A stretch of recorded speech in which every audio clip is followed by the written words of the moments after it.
নমস্কার বন্ধুরা, আজ আমি নিয়ে এসেছি দুর্দান্ত স্বাদের কুমড়োর একটি নিরামিষ রেসিপি, যেটা ভাত হোক বা রুটি যে কোনো কিছুর সাথে খেতে দারুণ লাগে। কুমড়ো একটি ভীষণ উপকারী সবজি, তবে তা সত্ত্বেও আমরা অনেকেই কিন্তু খেতে চাই না।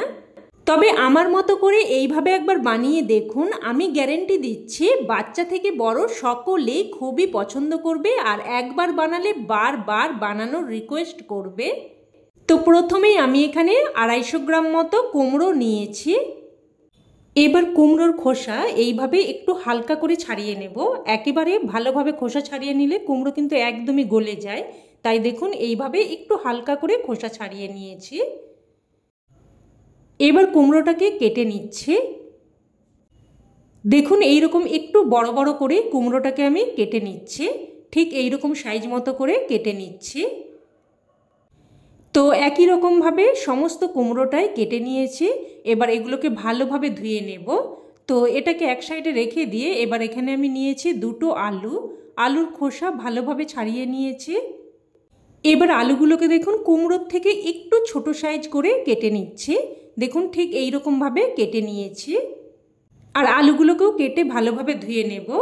এবার গ্যাস অন করে কড়াই বসিয়ে আমি এখানে দিয়ে দিচ্ছি প্রায় 2 চামচ মতো সর্ষের তেল। তেলটাকে খুব ভালোভাবে গরম করে নিয়ে এবার এর মধ্যে কেটে ধুয়ে রাখা কুমড়ো আর আলু দিয়ে দিলাম। অল্প একটু লবণ আর অল্প একটু হলুদ গুঁড়োও দিয়ে দিচ্ছি। লবণ আর হলুদ গুঁড়োটা দিয়ে ভালোভাবে মিশিয়ে নেব। এবার একটা ঢাকনা দিয়ে মিডিয়াম ফ্লেমে কুমড়ো আর আলুটাকে প্রায় 3 থেকে 4 মিনিট মতো ভেজে নেব। আর এই সময় একটা মশলা তৈরি করে নেব। তো দেখুন এখানে নিয়ে নিলাম অল্প একটু প্রায় 1/2 ইঞ্চি মতো আদা আর 2টো কাঁচা লঙ্কা। আর ঝালটা কিন্তু অবশ্যই আপনারা আপনাদের স্বাদ অনুযায়ী দিয়ে দেবেন, তবে খুব বেশি ঝাল কিন্তু এই রান্নাতে ভালো লাগবে না। তো আদা আর কাঁচা লঙ্কাটাকে এইভাবে একটু থেঁতো করে নিয়ে তারপর দেখুন এখানে নিয়েছি কিছু ধনেপাতা। আর ধনেপাতাগুলোকে কিন্তু একদম ডান্ডি সমেতই নিয়েছি। তো ধনেপাতা, কাঁচা লঙ্কা আর আদাটাকে দেখুন এইরকম হালকা থেঁতো করে নিয়েছি। এবারে এদিকে প্রায় কিন্তু 3 থেকে 4 মিনিট মতো মিডিয়াম ফ্লেমে ঢাকনা দিয়ে দিয়ে কুমড়ো আর আলুটাকে দেখুন এইরকম হালকা করে ভেজে নিয়েছি। কুমড়ো আর আলুটাকে এবার উঠিয়ে নিচ্ছি। এবার ওই কড়াইতেই দিয়ে দিচ্ছি অল্প একটু প্রায় 1 চামচ মতো সর্ষের তেল। ফোড়নে দিয়ে দিচ্ছি 1/2 চামচ 5 ফোড়ন। আর 5 ফোড়ন দিলে কিন্তু ফ্লেভারটা খুবই সুন্দর আসবে। আর দিয়ে দিলাম একটা শুকনো লঙ্কা আর একটা তেজপাতা। এবার ফোড়নটাকে কয়েক সেকেন্ড নাড়াচাড়া করে ভেজে নেব, যতক্ষণ না অবধি ফোড়ন থেকে একটা সুন্দর ফ্লেভার বেরোতে শুরু করে। ফোড়নটা ভেজে নিয়ে এবার এখানে থেঁতো করে রাখা আদা, কাঁচা লঙ্কা আর ধনেপাতা দিয়ে দিচ্ছি। এবার আদা, কাঁচা লঙ্কা, ধনেপাতাটাকেও কিছুক্ষণ নাড়াচাড়া করে ভেজে নেব। তো কিছুক্ষণ ভেজে নিয়ে এবার এখানে দিয়ে দিচ্ছি একটা মিডিয়াম সাইজের কুচানো টমেটো। টমেটোটা দিয়েও একটু নাড়াচাড়া করে ভেজে নেব। তো দেখুন টমেটোটাকেও একটু ভেজে নিয়েছি। এবার অল্প একটু জল দিয়ে দিচ্ছি, কারণ এখানে আমি কিছু গুঁড়ো মশলা দেব। তো একদমই অল্প করে প্রায় 1/3 চামচ মতো করে জিরের গুঁড়ো, ধনের গুঁড়ো দিয়ে দিলাম। আর দিয়ে দিচ্ছি 1/2 চামচ হলুদ গুঁড়ো আর অল্প একটু কাশ্মীরি লঙ্কার গুঁড়ো। এটাতে কিন্তু তরকারির রঙটা সুন্দর আসবে, তবে ঝাল কিন্তু একদমই হবে না। আর দিয়ে দিলাম স্বাদ অনুযায়ী লবণ। আর তরকারির সমস্ত লবণটা কিন্তু আমি এখনই দিয়ে দিলাম। সব কিছু ভালোভাবে মিশিয়ে নিয়ে এবার একটা ঢাকনা দিয়ে দিয়ে প্রায় কিন্তু 2 থেকে 3 মিনিট মতো মশলাটাকে ভালোভাবে কষিয়ে নেব। তো প্রায় 2 থেকে 3 মিনিট মতো ঢাকনা দিয়ে দিয়ে দেখুন মশলাটাকে একদম ভালোভাবে কষিয়ে নিয়েছি। দেখুন খুব সুন্দরভাবে মশলাটা কষানো হয়ে গেছে। এবার এখানে ভেজে রাখা কুমড়ো আর আলু দিয়ে দিচ্ছি, সাথে সামান্য একটু জলও দিয়ে দিলাম। সব কিছু নাড়াচাড়া করে ভালোভাবে মিশিয়ে নেব। এবার একটা ঢাকনা দিয়ে কুমড়ো আর আলুটাকেও কিন্তু মশলার সাথে প্রায় 2 মিনিট মতো কষিয়ে নেব। আর মশলা যতই ভালোভাবে কষাবেন যে কোনো রান্নার স্বাদ ও রং ততই কিন্তু ভালো হবে। তো দেখুন কুমড়ো আর আলুটাকেও কিন্তু মশলার সাথে ভালোভাবে কষিয়ে নিয়েছি। এবার এখানে দিয়ে দিচ্ছি 1 বাটি মতো গরম জল। আর অবশ্যই কিন্তু গরম জলটাই দেবেন, তাতে করে কিন্তু রান্নার স্বাদ বজায় থাকবে। সব কিছু ভালোভাবে মিশিয়ে নিয়ে ঝোলটাকে ফুটতে দেব।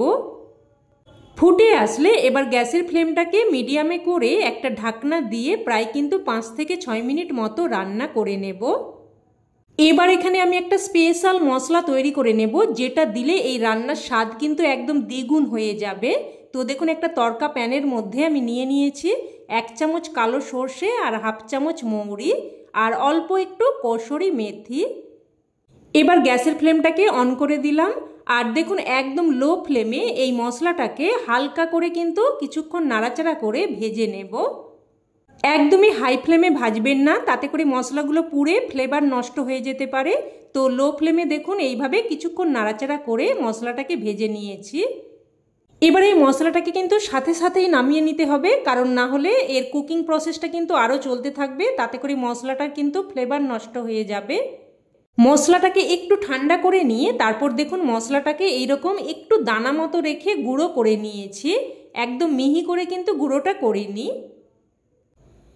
এবার এদিকে প্রায় 5 থেকে 6 মিনিট মতো ঢাকনা দিয়ে রান্না করে নিয়েছি আর দেখে নেব এবার কুমড়ো আর আলু ভালোভাবে সেদ্ধ হয়েছে কিনা।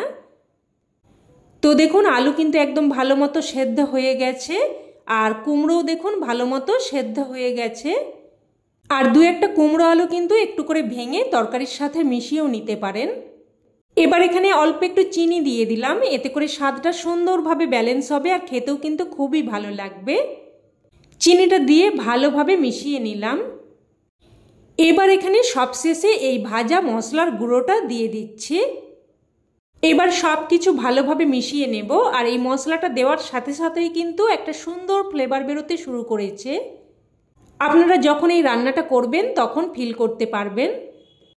তো মশলাটা ভালোভাবে মিশিয়ে নিয়ে এবার জাস্ট কিন্তু 2 মিনিট মতো রান্না করে নিয়েছি আর দেখুন তরকারিটা কতটা সুন্দর হয়েছে।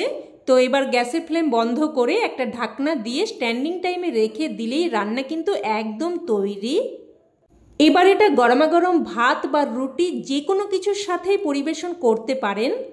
খেতে কিন্তু এক কথায় জাস্ট অসাধারণ লাগে। অবশ্যই এইভাবে একবার বানিয়ে দেখুন আর আমার বিশ্বাস আপনাদেরও খেয়ে খুবই ভালো লাগবে। তো রেসিপি কেমন লাগলো অবশ্যই কমেন্টে জানাবেন আর ভালো লেগে থাকলে প্লিজ একটা লাইক দিয়ে দেবেন আর চাইলে অন্যান্য বন্ধুবান্ধবদের সাথে শেয়ারও করতে পারেন।